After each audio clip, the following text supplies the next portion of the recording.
Проширувањето стана безбедносно прашање, но дали требаше да се чека војна на континентот за Западен Балкан да дојде на дневен ред? Постоеше ли стратешка грешка досега? Дали Молдавија и Украина ќе се приклучат на балканската регата? И каде е позиционирана Макеоднија во трката, кој ќе стигне прв до Брисел? Останете со нас. The enlargement has become more obvious like security question. I'm talking about after the war in Ukraine. How Brussels intend to put the enlargement on a fast lane? Or the current statements that we are listening all the time are just, like they say here, new makeup?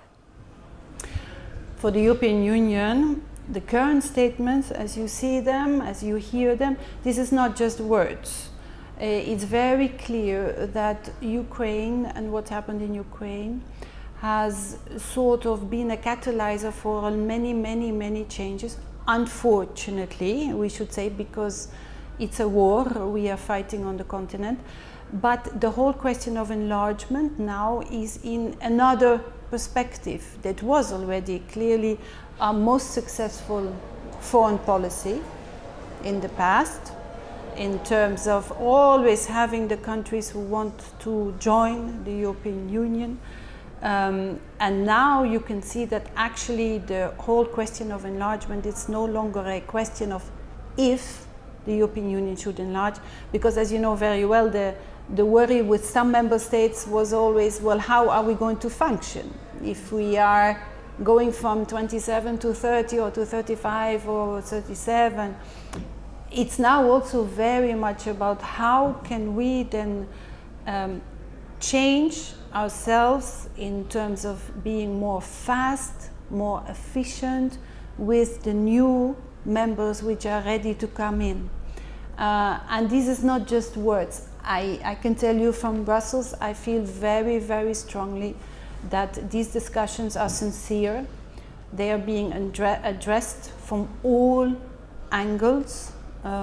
Certainly for North Macedonia, as you know very well, the European Union wants North Macedonia to move fast, efficiently, being part of this process and these new changes that happen.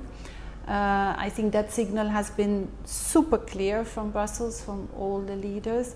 I understand when people say, is this really then going to happen? I understand this, and these are questions we have to address all the time. But this time things happen so quickly with a very different dimension. You mentioned security, it's one.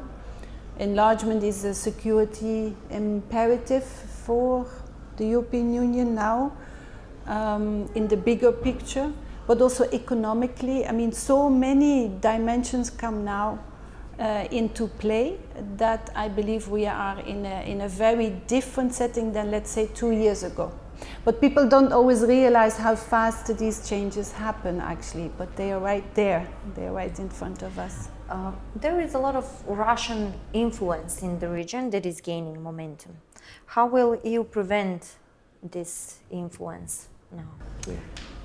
I'm not so sure Russian influence is gaining momentum, because, as you rightly say, there always has been Russian influence in the region, and Russia has tried actually to increase influence in the region.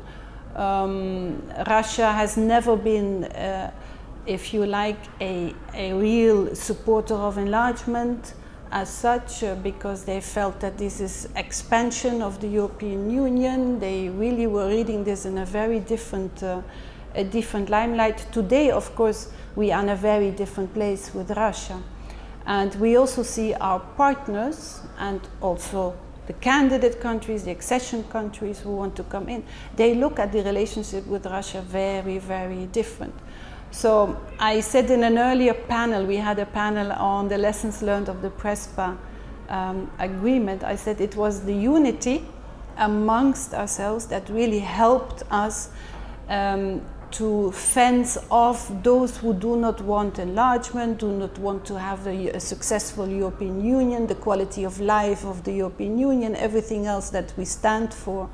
And it's because our unity really helped us working against that. So I tend to actually think, I'm not naive, we see exactly what's happening everywhere, but that Russian influence today in the Western Balkans is not as strong anymore.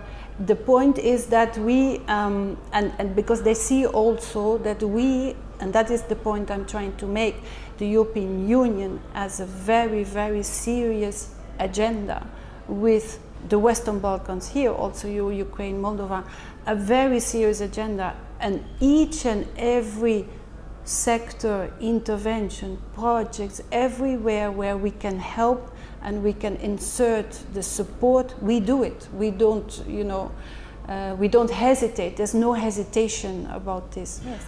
That was my next question. Actually, the rating polls, the latest rating polls, are showing that the trust here in the region, in North Macedonia, through EU is falling down.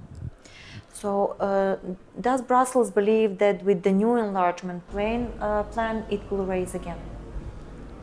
Well, we certainly hope that people keep holding the trust in what the European Union offers and stands for and what we can do together.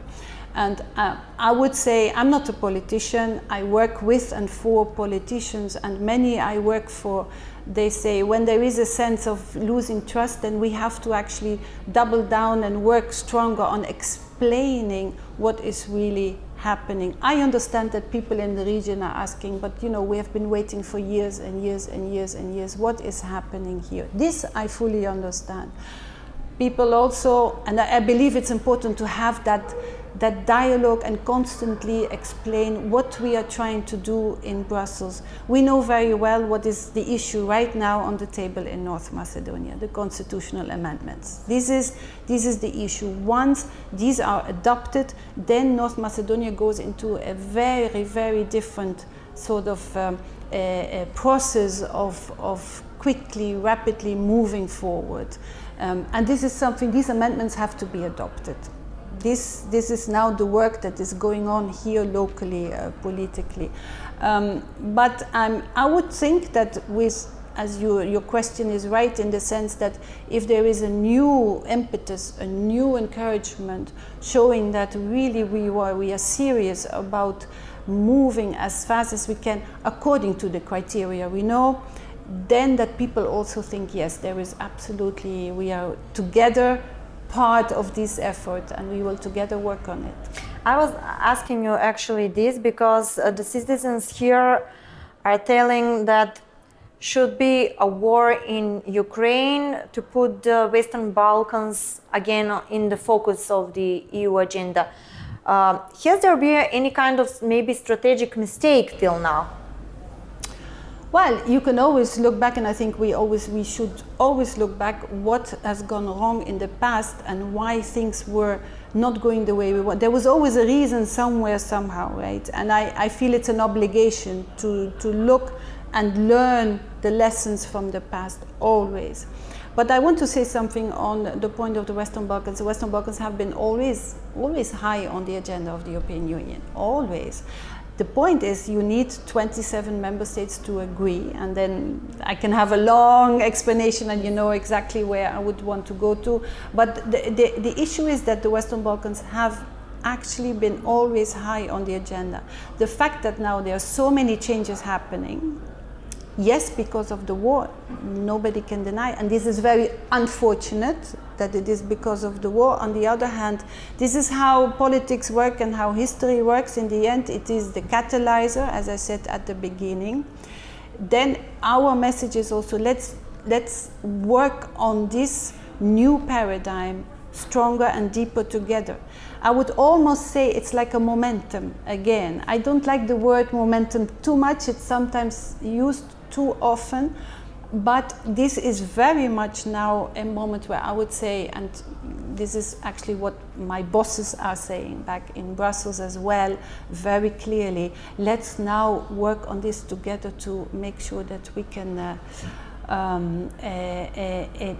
benefit as much as possible from this new approach that is now taking place.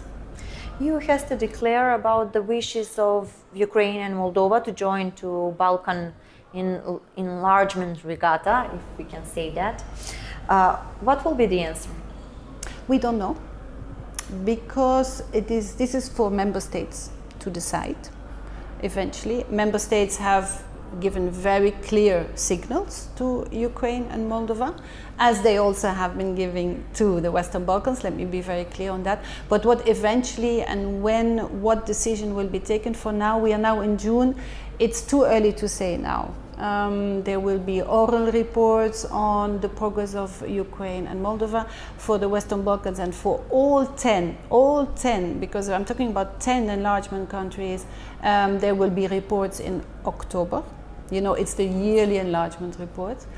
And these come out, the Commission presents, and then there will be actually the debate inside the Council with all member states on what will be the conclusions of these reports. So if you ask me again, or the colleagues here, Ambassador Geer and others, I think we will have better answers to this question towards November and to see where things go. Obviously,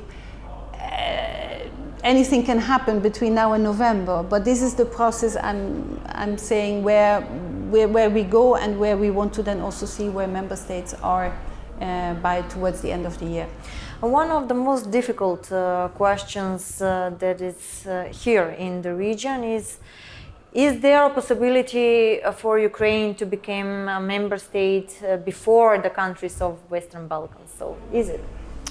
You know, anybody who would ask me this question, I would always go back to the country you represent. If you represent North Macedonia, I'm sure you want North Macedonia to go as fast as possible, as good, according to all the work that needs to be done to enter the European Union. And I think this is very important. Yes, you can. In the Balkans, we say if one country opens one chapter or one cluster, it's a chapter for all. This is, I think we introduced this a few years ago, but that was very important, meaning, of course, there is some competition, but it is very important seen as everybody benefits from this. So I think this would be my answer for North Macedonia. A lot of reforms have to be undertaken. There's a lot of work. This government, any government that has to do to comply by all the new rules and regulations, legislation has to be adopted. It's quite a lot of work. And the better it's done, the easier it will be to enter the European Union. The questions that we cannot escape from it is the current situation between Belgrade and Pristina. You are very well informed about the situation. Where do you see the political solution?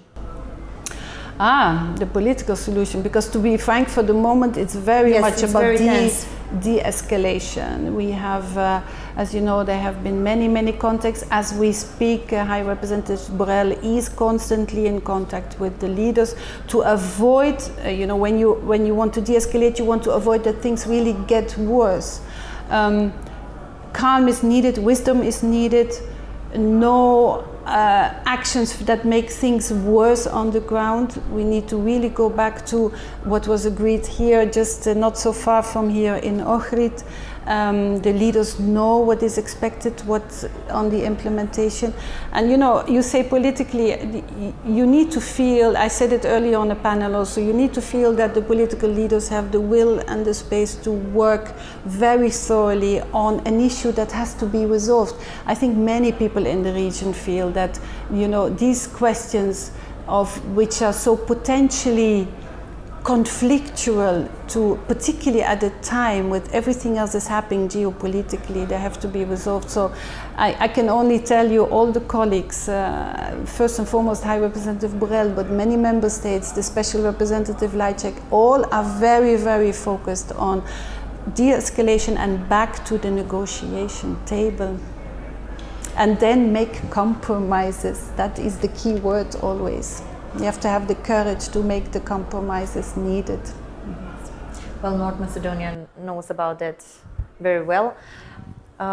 If we turn back again on domestic political situation, we have difficult actually political situation at the moment. We need to change the Macedonian constitution to continue with the negotiation process, but the opposition doesn't want to vote. They have some kind of additional conditions. And where do you see the solution? Because the majority of the people is against this, actually, against to put the Bulgarians in the Macedonian constitutions. Well, I think there are two elements which are very important around the amendments for the constitution.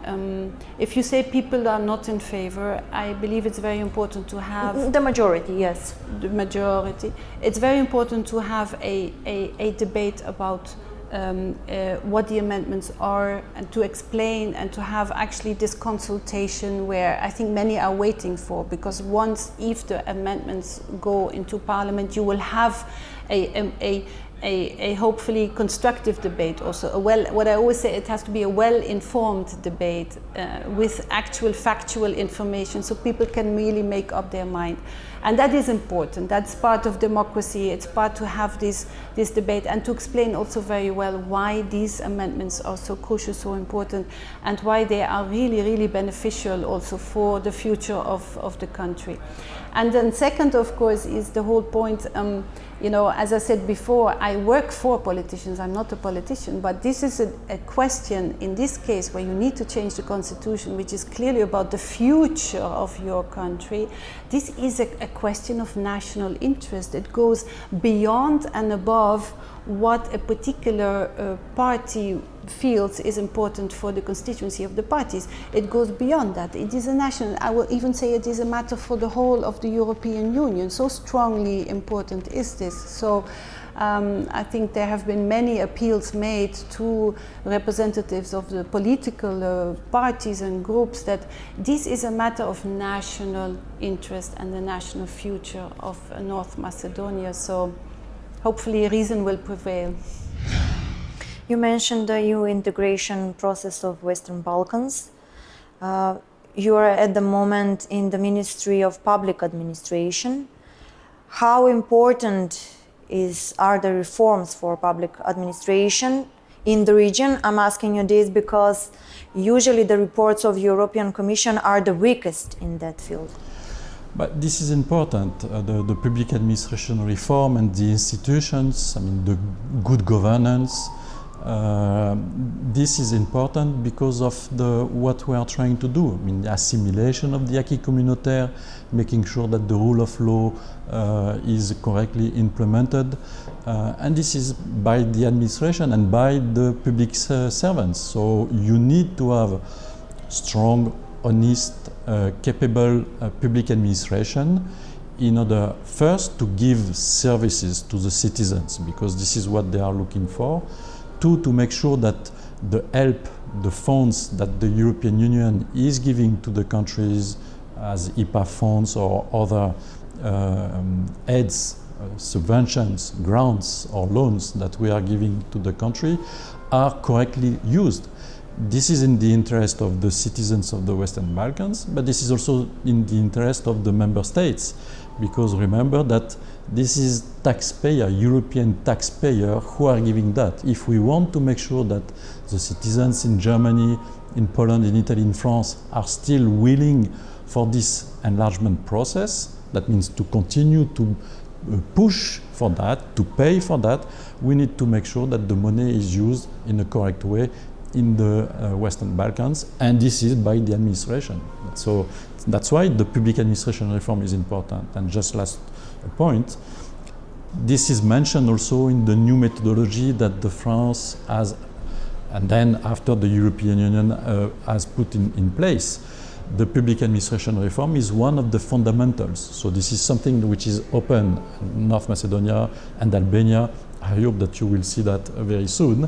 When you're starting the negotiation, we are starting with the public administration reform, and we are ending with the public administration reform, like a fight against corruption and so on. You were advisor in Secretariat of European Affairs in Skopje. 1 year later, we are facing with new challenges. North Macedonia is in a political crisis. Opposition wants constitutional changes, but with delay effect. How do you comment this? Well, this is not exactly the situation. I mean, this is not the opposition who is asking constitutional change. I mean, this is a condition. Remember, there were a problem with Bulgaria, blockage. We have agreed, I mean, the member states have agreed that we will start the negotiation with the fact that we will change the constitution again to put in the preamble the fact that Bulgarians are also constituent part of this country like others, like the Croats, like Montenegrin and so on. So this is not just the opposition, this is a precondition to start really the negotiation. We are in the process. We have started, I mean, North Macedonia has started the process with a screening. So that means that every month you've got the team from the Secretariat for European Affairs with the ministries of North Macedonia going to Brussels, understanding, checking what is the legislation here, what is the acquis communautaire, what kind of change are asked in order to start really the negotiation. So we are very close to start really with the second intergovernmental conference, the negotiations. We need to do this change. So the point is how to make sure that the political parties are doing that, changing the constitution. It should not be a political topic or try to instrumentalize. This is a nation issue. We need to make sure that the constitution will allow the country to start the negotiation. And I would say the objective of this press forum dialogue is to say in 2030 we could make it, we could be member of the European Union. Yes, it could be, because the country has made a lot of progress without starting really the negotiation, but we have to do this change. So I think that we need to make sure that all the political parties take their responsibility in front of the citizens, explain what needs to be done in order to make sure that we've got this European trajectory done as soon as possible. President Macron in Bratislava said that the EU enlargement should be put in a fast track. But he also mentioned new conditions. How to move fast? I'm not sure there are new conditions. He has been very, very clear from the beginning. The enlargement is for sure a necessity, and we will do it because also of the international context. I mean, Ukraine, the war in Ukraine, Moldavia to protect, Georgia also. So of course, the European Union is facing new challenges. So the enlargement is for sure an obligation, a necessity.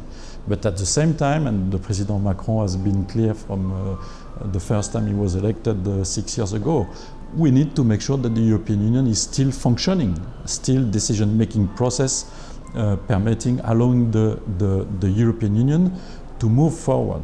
So we need to do both, deepening the European Union, making sure that we still work, and enlarging.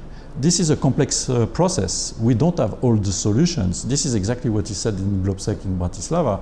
We need to be innovative. We need to make sure that the European Union is more sovereign, but in capacity to act. So we need to be all together, but at the same time to make sure that we do the reforms in order for one country to do not block all the others. Sometimes this is happening already in 27. So we don't want, because of new countries, new member inside the European Union, that then the European Union is incapable to do anything. So this is the complexity of the exercise, and this is not just President Macron. I mean, Chancellor Scholz said exactly the same thing during his speech in Prague a few months ago, in saying we have to do in parallel, at the same moment, these two things. Making sure that the European Union is more integrated, and making sure that the European Union is englobing all the members, the countries close to at the border, so that means the Western Balkans, and see how we make that with Ukraine, Moldavia, and Georgia. Does enlargement still in the focus in European Union? Of course. I mean, you can see that in each speeches of the leaders, you can see here that the enlargement is the objective. The point is this is not so easy. So we need, and all sides, I mean the member states and still the Western Balkans. And you come back to the question of Belgrade-Pristina. We could speak about Bosnia, we could speak. So all the states, the countries, have to make this commitment to the European Union and to make efforts to do deals, to conciliate, to try to prepare the future together for their citizens. And we know that the European Union is the best tool that we have in order to continue to play a role in the global world. I mean, you see how this is difficult. One country alone is not in capacity to have any impact. The European Union gives us this possibility, but we have to make sure that this is a European Union which is in capacity to do it. So reformed inside and making sure that we protect also and we take into the European Union the countries like North Macedonia, like Albania, like the Western Balkans countries. Гледавте Европат. Останете со програмата на телевизија 24.